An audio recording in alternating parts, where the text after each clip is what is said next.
পেছন দিকে জাতীয় ভোক্তা অধিকার সংগ্রাম অধিদপ্তরের মহাপরিচালক মহোদয় নির্দেশনায় দেশব্যাপী একযোগে এই নিত্য প্রয়োজনীয় পণ্যের মূল্য যৌক্তিক স্বাভাবিক এবং ভোক্তাগণের প্রয়োজনীয়তার মধ্যে রাখার লক্ষ্যে এবং একই সাথে সরবরাহ লাইন যথাযথ রাখার লক্ষ্যে অভিযান পরিচালনা করা হচ্ছে।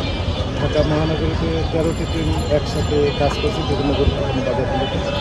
কারণ বাজারে এসে যদি আমরা দেখলাম যে শসা, বেগুন, আলু, পেঁয়াজ সহ অন্যান্য যে সকল নিত্য প্রয়োজনীয় পণ্য রয়েছে সকল পণ্যের পর্যাপ্ত সরবরাহ রয়েছে এবং দাম ভোক্তাদের নাগালের মধ্যে রয়েছে এবং ভোক্তারাও উচ্ছ্বাস প্রকাশ করছেন যে এইরকম মূল্য যদি সারা বছর পাওয়া যায় তাহলে তারা সারা বছরেই খুব আনন্দের সাথে এই সকল পণ্য ক্রয় করতে পারে। তো আমাদেরও টার্গেট এটি যে সরবরাহ লাইন যেন যথাযথ থাকে এবং দাম ভোক্তাদের নাগালের মধ্যেই থাকে।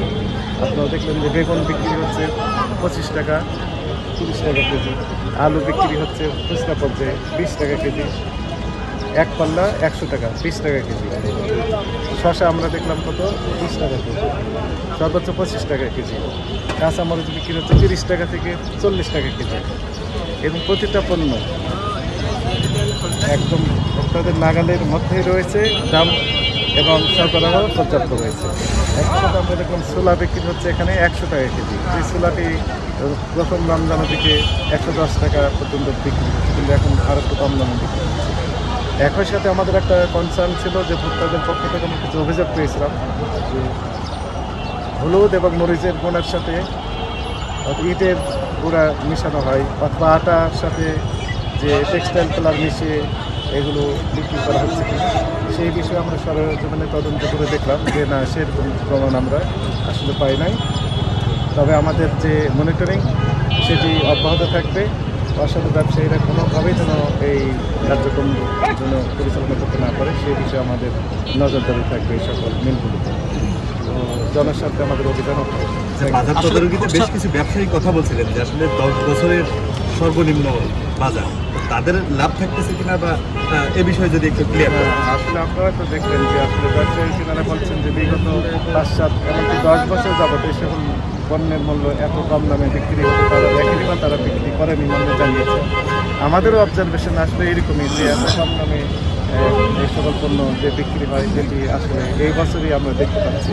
এটি সকলের জন্যই পজিটিভ। তবে আমাদের আরেকটা বিষয় খেয়াল রাখতে হবে, কৃষকরা যেন এই বিষয়ে লুজার না হয়, অর্থাৎ তাদের যে উৎপাদন খরচ তার সাথে কিছু যৌক্তিক লাভ যেন তারা পায় এই বিষয়ে আমাদের মাথায় রাখতে হবে। আমরা দেখলাম যে খুচরা পর্যায়ে আলু বিক্রি হচ্ছে 20 টাকা, কিন্তু পাইকারি ওনারা কিনেছেন 17 টাকা কেজি। যদি এখানে 17 টাকা কিনে থাকে তাহলে কৃষকরা আরও কম দামে বিক্রি করেছে, কিন্তু যদি 1 কেজি আলু উৎপাদন কষ্ট যদি 18 টাকা 20 টাকা হয়ে থাকে তাহলে সেই পর্যন্ত টাকা তো কৃষকদের আমাদের দিতে হবে। এই বিষয়ে যথাযথ কর্তৃপক্ষ ভেবে দেখবেন এবং প্রয়োজনীয় ব্যবস্থা নেবেন, এটিও আমাদের আহ্বান থাকবে। খুচরা বাজারে অভিযান পরিচালনা করে আসলে কতটুকু সুফল নিয়ে আসা সম্ভব বলে আপনার কাছে মনে হচ্ছে?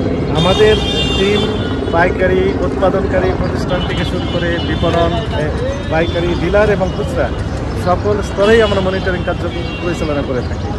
আপনি যেমন বলছেন যে খুচরা পর্যায়ে শুধু আমরা যাই, এইটি যথাযথ নয়। খুচরা পর্যায়ে ডিলার বা পাইকারি কোনো পর্যায়ে যেন কোনো রকম ম্যানিপুলেশন করতে না পারে, কোনো রকমের প্রতারণা করতে না পারে, কোনো রকম ক্রাইসিস তৈরি করতে না পারে, দাম যেন বেশি নিতে না পারে অযৌক্তিকভাবে। এই কার্যক্রমগুলো আমরা মনিটরিং করছি, ফলে আমাদের নজরদারি সকল পর্যায়ে রয়েছে। ধন্যবাদ। Thank you.